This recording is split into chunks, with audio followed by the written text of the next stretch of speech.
Hello students, आज हम पढ़ेंगे एक्सपेरिमेंट नंबर 6। ठीक है, स्टडी ऑफ डिटैचिंग हुक। ये क्या होता है? क्या होता है डिटैचिंग हुक? डिटैचिंग हुक कहाँ यूज़ होता है? वाइंडिंग सिस्टम में यूज़ होता है। क्यों यूज़ होता है? केज को ओवर वाइंड होने से बचाने के लिए। ठीक है, अब इंट्रोडक्शन देखते हैं। It is a arrangement which provide the instant safety against over winding of cage in winding system. इन्हें जब ओवर वाइंडिंग होती है तो क्या होता है? डिटैचिंग हुक जो है डिटैच हो जाता है, ठीक है, रोप से। तो रोप डिटैच होके ऊपर चली जाती है, ठीक है, वाइंड हो जाती है, और केज जो है नीचे आ जाता है, यानी दोनों एक दूसरे से डिटैच हो जाते हैं। रोप को केज से डिटैच कर देता है डिटैचिंग हुक। ठीक है, तो इसके कारण ओवर वाइंड नहीं हो पाता है ना। केज नीचे रुक जाता है और रोप जो है डिटैच होके ऊपर चली जाती है। फिर वापस इसको हम फिर अटैच कर सकते हैं। तो इसका मेन पर्पस क्या है?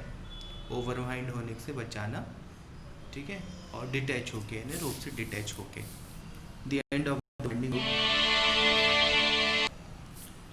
The winding rope is fastened to the drum of winding engine to fitted with safety detaching hook। जो टाइम है, ठीक है, जो ड्रम ऑफ वाइंडिंग इंजन, जो वाइंडिंग इंजन का ड्रम है, वो रोप के थ्रू डिटैचिंग हुक से कनेक्ट रहता है। The main purpose of safety detaching hook are to detach the winding rope from, ठीक है, इवेंट ऑफ द ओवरवाइंड। ठीक है, ओवरवाइंड की कंडीशन में क्या है? डिटैच रोप को डिटैच करना है। इसका मेन पर्पस ये है, to support the head gear after such an event. ठीक है, और हेड गियर को इस इवेंट में हेड गियर को डैमेज होने से बचाना। ठीक है, the types of detaching hook. दो टाइप के डिटैचिंग होते हैं। फर्स्ट है आर्मर्ड डिटैचिंग हुक और सेकेंड है किंग डिटैचिंग हुक। दो टाइप के डिटैचिंग हुक है। अभी आर्मर्ड डिटैचिंग हुक के बारे में हम पढ़ते हैं। आर्मर्ड डिटैचिंग हुक क्या होता है? After armoured safety, it's the armoured detaching hook consist of 3 mild steel plate, 1 centre plate and 2 outer plate. 3 plate से मिलकर बना होता है, माइल्ड स्टील की होती हैं। ठीक है, एक सेंटर प्लेट होती है और 2 बाहर की प्लेट्स होती हैं। The plates are assembled on common centre pivoted and copper rivet. ये तीनों जो प्लेट जो है एक कॉमन सेंटर पिवेट से असेंबल होती हैं। ठीक है, इसके बीच में एक पिवेट लगा रहता है, नट टाइप से लगा रहता है। ठीक है, रिवेट भी बोलते हैं इसको। इससे कनेक्ट होती है तीनों की तीनों, ये खुल सकती है, बंद हो सकती है, मूव हो सकती है तीनों आपस में। ठीक है, 16 mm डायमीटर का एक रिवेट होता है, यानी छेद टाइप से होता है, होल होता है, इसमें एक रिवेट टाइप से लगा रहता है। Passes through a small hole of all plates when assembled.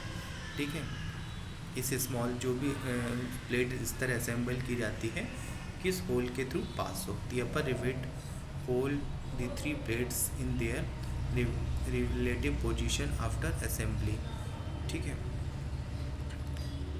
Upper rivet hold the 3 plates, जो ऊपर का जो रिवेट होल्ड रहता है, रिवेट जिस पर कसा हुआ है, टाइट है, वो तीनों प्लेट्स को वो एक पोजीशन में रखता है। रिलेटिव पोजीशन, जो पोजीशन होती है या तो ओपन या क्लोज वाली, ऐसा भी। The top position of the plate is attach to the D link hang from rope cable.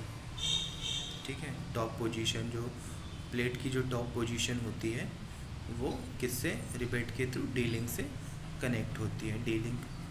ठीक है, और डी लिंक क्या है? रोप केबल। अब रोप के थ्रू कनेक्ट होगी, और रोप किसके थ्रू कनेक्ट होगा? रोप केबल के थ्रू। ठीक है, by means of slotted holes, the bottom portion open out to give the appearance of the wedges. ठीक है, और जो बॉटम पोर्शन रहेगा सेफ्टी हुक का, वो किससे कनेक्ट रहेगा? डी लिंक के थ्रू वेज से कनेक्ट रहेगा। ठीक है, bottom portion open out to give appearance of wedges. उसमें जो बॉटम पोर्शन रहता है वो इस तरह से रहता है कि वेजेस इसकी निकली हुई रहती है। ठीक है ना, जो इनर प्लेट्स की वेजेस हैं वो। The bottom slotted holes in each plates carry the pin of D link, ठीक है। तो बॉटम प्लेट्स की जो होल्स रहेंगे वो डी लिंक को कैरी करेगा विच support the triangular distributive plates, और जो डी लिंक रहेगा वो फिर से एक ट्रायंगुलर प्लेट होती है, यानी ऊपर भी डी लिंक लगा हुआ है, नीचे भी डी लिंक लगा हुआ है।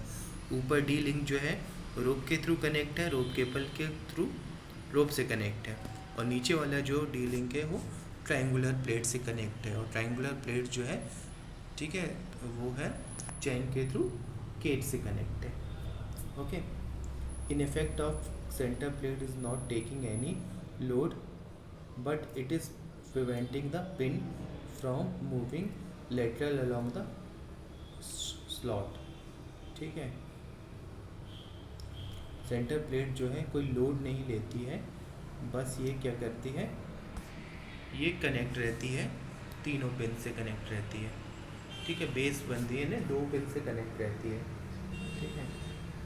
नीचे का लोड नहीं लेगी, लेकिन ऊपर जो है ऊपर कनेक्ट है, नीचे का लोड जो लेगी वो बाहर की आउटर प्लेट्स लेगी, ठीक है। इस तरह से ही रहता है। जब ओवरवाइंड होता है तो बाहर की जो प्लेट्स रहती है वो अंदर हो जाती हैं, स्लिप हो जाती है, ठीक है। या ऊपर जब ओवरवाइंड होता है तो बाहर की जो प्लेट्स रहती हैं बाहर निकल आती हैं, जिसके कारण जो है ये टकरा के जो है रोप ऊपर चली जाती है, जो डिटैचिंग होकर डिटैच हो जाता है, तो डिटैचिंग हुक के साथ साथ केज नीचे आ जाता है और रोप से सिंपल रोप ऊपर चली जाती है, ठीक है। नेक्स्ट है king detaching hook. King detaching hook क्या होता है? It is consist of 4 wrought iron plates, 4 wrought iron plates होती हैं, 2 being movable inner plates and 2 fixed outer plates, ठीक है। 2 मूवेबल रहती हैं, इनर प्लेट जो रहती हैं वो मूवेबल रहती हैं, ठीक है, अंदर बाहर हो सकती हैं, और फ्लिप, और 2 जो बाहर की जो प्लेट्स रहती हैं वो फिक्स होती हैं। The 2 inner plates are placed together in opposite way, इस तरह रहती है कि दोनों जो इनर प्लेट्स इस तरह रहती है कि दोनों अपोजिट टाइप से रहती है, एक दूसरे से अपोजिट डायरेक्शन में रहती है, एक साथ एक ही डायरेक्शन में ओपन नहीं होगी, अपोजिट डायरेक्शन में ओपन होगी, so that hook move on one plate and that is other plate jointly from the secure hole for reception of the rope cable bolt. The main bolt a center pin same type से armour type से same, तो इसमें उसमें 3 plates थी, इसमें 4 plates हैं, 2 बाहर की आउटर प्लेट्स हो गई, 2 जो रहती सेंटर प्लेट्स जो होगी वो क्या बोलते हैं मूवेबल होती हैं, और बाहर की आउटर प्लेट्स फिक्स होती हैं अपोजिट डायरेक्शन।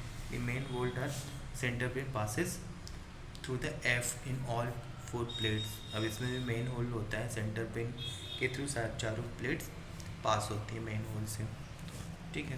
टू सर्च क्या सर्विस देती है? To wind the plates together.